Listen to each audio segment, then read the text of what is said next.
In some divorce papers in Washington, D.C., his current wife, Dr. Beth Mynett, who is like 13 years older than him, but again, different story, she filed divorce papers and said that Ilhan Omar stole her husband from her. All right. Now, I had been following this story for quite a while before the divorce papers came out. It was a rumor that Ilhan Omar and this guy, Tim Mynett, were an item. They had been seen around town. There's been pictures of them together, and I'll place a picture of them on the screen before you. They had been sitting around town. Everybody in D.C. pretty much knows that this guy works on her campaign. That's no secret at all. The twist is having them being seen in public together in kind of a cozy situation. Like they're more than just business partners or having a business relationship with each other. It's a little bit more than that. And now, apparently through divorce papers, that's been confirmed. In the divorce papers, Dr. Beth Mynett says that her husband came to her one day and had some kind of deep like expression of love for Ilhan Omar. Okay, so it's just really weird. He just kind of abruptly said, yo, I know I'm still married to you or whatever, but that's fine. But I'm going to go over here and I'm going to deal with her. Now, the reason why this is important is for a couple of reasons. First of all, it lets you know that Ilhan Omar is not really a fit person when it comes to your personal character. Okay, you're still married to your husband. You're not divorced. All right. And you were legally married to somebody else where you married to your husband at the same time. You have a philanderer right here, somebody that I wouldn't trust with one red cent. You married to somebody, you violating that by getting legally married to somebody else. You're a bigamist. Okay. And then you are in the workplace cheating on your husband with this guy who you pay money to. And I got to go ahead and get to that. I talked about that a little bit earlier, and I said I'll get to it in a moment.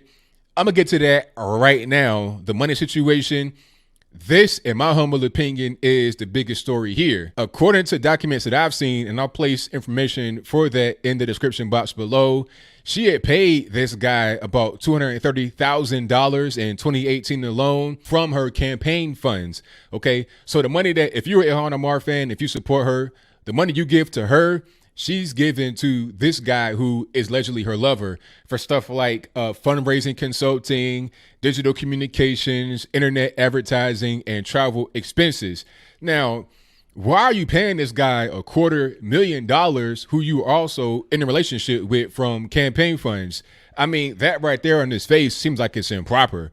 I mean, come on, you married to somebody legally, you got kids, but you are cheating on him with this guy who you give $250,000 to in 1 year. What's really going on?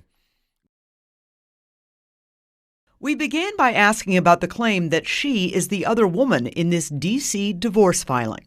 Are you separated from your husband? Are you dating somebody? No, I am not. And I've like said yesterday, I have no interest in really allowing the conversation about my personal life to continue. And so I have no desire to discuss it. Representative Omar also declined to discuss continued accusations that at one point she married her brother for immigration purposes, an allegation that first surfaced 3 years ago and that she repeatedly has called absurd. You seem just completely unfazed and unbowed by negative publicity or publicity about your personal life that you don't want to comment on. I mean, how do you do it? Yeah, I mean, I know who I am. The people I love know who I am and what I care about. And I have, 3 beautiful little children and a family to care for. And so for me, my focus is really in doing the work that I feel like I was destined to do. In a short 9 months in Congress, Omar has become a national and even international figure, largely because of her public sparring with President Trump, who infamously told her and 3 other progressive freshman congresswomen to go back to the countries they came from. She'd like to say this to the president. So I would continue to make that case to him to put his personal vendettas aside and to focus on the task ahead of doing the work on behalf of the American people. As for the president's going back comment, she likes to focus on the tumultuous welcome she recently got at the Minneapolis-St. Paul airport. It felt like being home because this is my home. She says her perspective is always shaped by the little girl who for years was in a refugee camp. And I know as, someone who's dealt with hunger, real hunger. Is it ever overwhelming? No, really, it doesn't ever feel overwhelming because I understand that if I wasn't shaking things up, people wouldn't be as rattled as they are by my presence. Representative Omar likes to focus on issues she has championed, like a $15 an hour minimum wage. And she again dismisses the constant threats she receives to her own safety. I'm comfortable in how long I am going to be on this earth, and when the time comes when I'm no longer here. That's why I so much focus on the present and the impact that I could have. Esme Murphy, WCCO 4 News.